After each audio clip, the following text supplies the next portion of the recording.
យើងចូលមេរៀនបន្ទាប់របស់យើងទៀតមេរៀនទី4សហព័ន្ធអាល្លឺម៉ង់ឆ្នាំ1945ដល់ឆ្នាំ1991ប្រ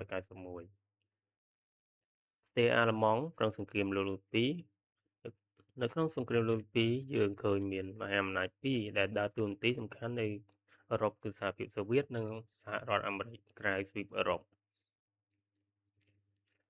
ដែលបានដណ្ដើម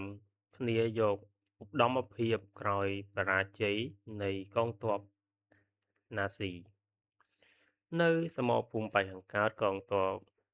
សូវៀតវាយបំបាក់កងទ័ពអាល្លឺម៉ង់ឲ្យបរាជ័យជាបន្តបន្ទាប់ហើយបានរំដោះយកប្រទេសយ៉ាងច្រើននិងបានធ្វើឲ្យពិភពលោកកោតកប់ស្ងែងពីជាពិសេសមជ្ឈដ្ឋាននៃអឺរ៉ុបខាងលិចដែលត្រូវលុកលុយដោយអាល្លឺម៉ង់នៅប៉ែកខាងលិចកងទ័ពសហរដ្ឋអាមេរិកបានគ្រប់គ្រងតំបន់ច្រាំងនៅន័រម៉ង់ឌីនៅថ្ងៃទី6ខែមិថុនាឆ្នាំ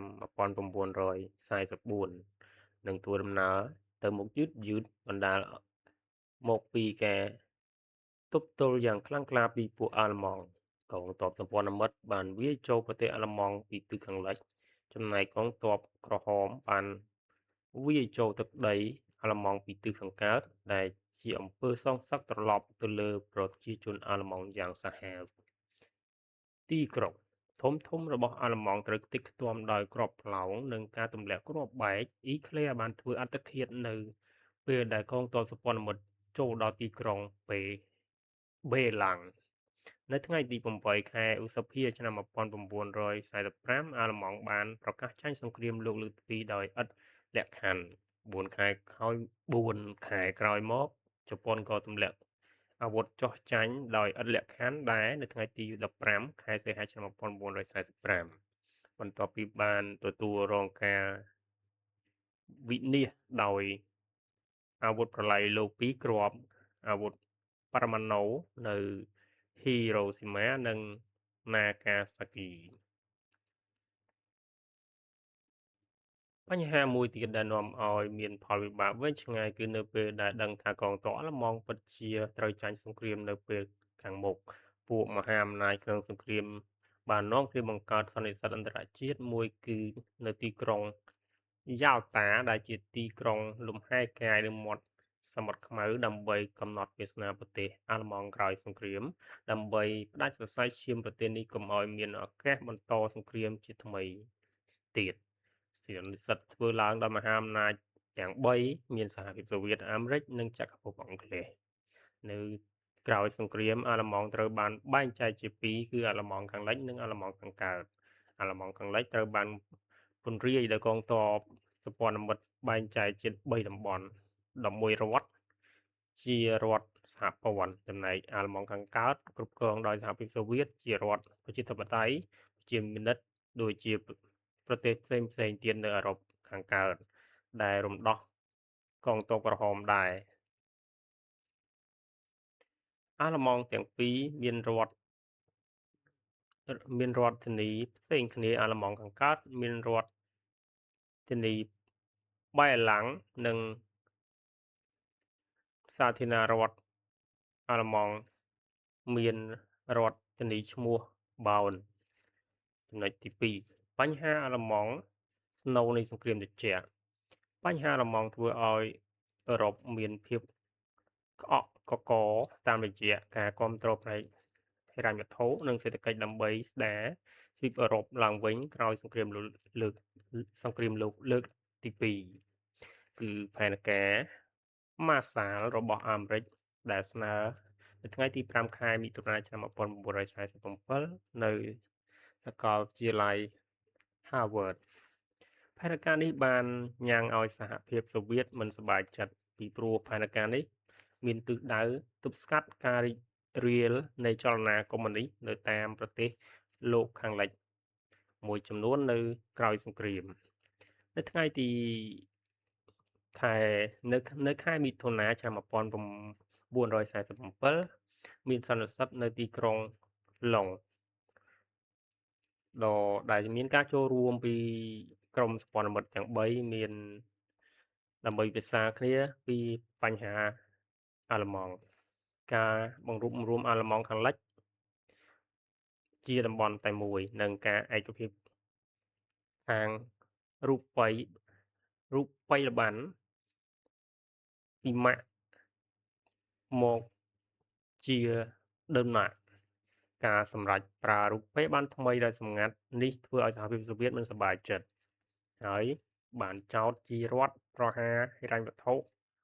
ដើម្បីរំលំសេដ្ឋកិច្ចអាល្លឺម៉ង់ខាងកើតនៅថ្ងៃទី12ខែមិថុនាឆ្នាំ1948សហភាពសូវៀតប្រើវិធានការសងសឹកវិញតាមរយៈការបិទច្រកចូលក្រុងបេឡាំងខាងលិចនិងការផ្តាច់អគ្គិសនីជាបញ្ហាធ្ងន់ធ្ងរនិងតម្រូវការចាំបាច់សម្រាប់ជីវភាពប្រចាំថ្ងៃការផ្តាច់ភ្លើងនិងបិទផ្លូវជាការមួយដែលធ្វើឲ្យប្រជាជននៅបេឡាំងខាងលិចតរច្រកមិនអាចរកមធ្យោបាយដោះស្រាយបានពីព្រោះបេឡាំងខាងលិចស្ថិតនៅក្នុងទឹកដីអាល្លឺម៉ង់ខាងកើតវិបត្តិនេះគឺជាការរាំងស្ទប់បេឡាំងដែលជាវិធានការបិទផ្លូវសេដ្ឋកិច្ចដែលពួកសម្ព័ន្ធមិត្តមានការខ្វល់ខ្វាយជាខ្លាំងសម្ព័ន្ធមិត្តបានប្រថុយនឹងគ្រោះថ្នាក់ដើម្បីដោះស្រាយបញ្ហានេះពួកគេគិតថានឹងមានសង្គ្រាមសារជាថ្មីអាចផ្ទុះឡើងក្នុងទឹកដីអាល្លឺម៉ង់ប្រសិនជាសហភាពសូវៀតចាត់វិធានការម៉ឺងម៉ាត់ដើម្បីប្រឆាំងនៅថ្ងៃទី28ខែមិថុនាឆ្នាំ1948សម្ព័ន្ធមិត្តបានប្រើយន្តហោះ380គ្រឿងដើម្បីដឹកស្បៀងនិងផ្គត់ផ្គង់ចំនួន1.5 លានតោនសម្រាប់ផ្គត់ផ្គង់បេឡាំងខាងលិចតាមស្ពានអាកាសជាភ័ព្វសំណាងសកម្មភាពនេះបានប្រព្រឹត្តទៅដោយគ្មានការរំខានពីសហភាពសូវៀតនៅខែមេសាឆ្នាំ1949សន្និសីទទីក្រុង Washington បានសម្រេចបង្កើតឡើងរដ្ឋាភិបាលអាល្លឺម៉ង់ថ្មីនៃខែមិថុនាឆ្នាំ1949ត្រូវបានកាត់បេឡាំងខាងលិចត្រូវបានបើកឡើងវិញដើម្បីឆ្លើយតបសហភាពសូវៀតក៏បានបង្កើតសាធារណរដ្ឋប្រជាធិបតេយ្យអាល្លឺម៉ង់ឬក៏អាល្លឺម៉ង់ខាងលិចនៅថ្ងៃទី7ខែតុលាឆ្នាំ1949អាល្លឺម៉ង់ខាងលិចត្រូវបានបំពាក់អាវុធឡើងវិញនិងដាក់បញ្ចូលជាសមាជិកទី15នៃអង្គការអូតង់ខាងជើងហៅកាត់ថាអូតង់ដើម្បីការពារអឺរ៉ុបខាងលិចនៅថ្ងៃទី14ខែឧសភាឆ្នាំ1955សហភាពសូវៀតបានបង្កើតបក្សវ៉ាសូវីក្រោមការដឹកនាំនៃរដ្ឋាភិបាលថ្មីសេដ្ឋកិច្ចរបស់អាល្លឺម៉ង់ខាងលិចរីកចម្រើនយ៉ាងខ្លាំងនិងបានទាក់ទាញប្រជាជនអាល្លឺម៉ង់ខាងកើតហូរចូលមកអាល្លឺម៉ង់ខាងលិចជាច្រើនដើម្បីទប់ទល់នឹងបញ្ហានេះសហភាពសូវៀតបានកសាងកំពង់ផែមួយមានបណ្ដោយ42គីឡូម៉ែត្រនៅថ្ងៃទី13ខែសីហាឆ្នាំ1961ជញ្ជាំងនេះបញ្ជាក់ពីទ្វីបអឺរ៉ុបមានប្លុកពីរគឺប្លុកខាងកើតនិងប្លុកខាងលិចជាពិសេសវាជា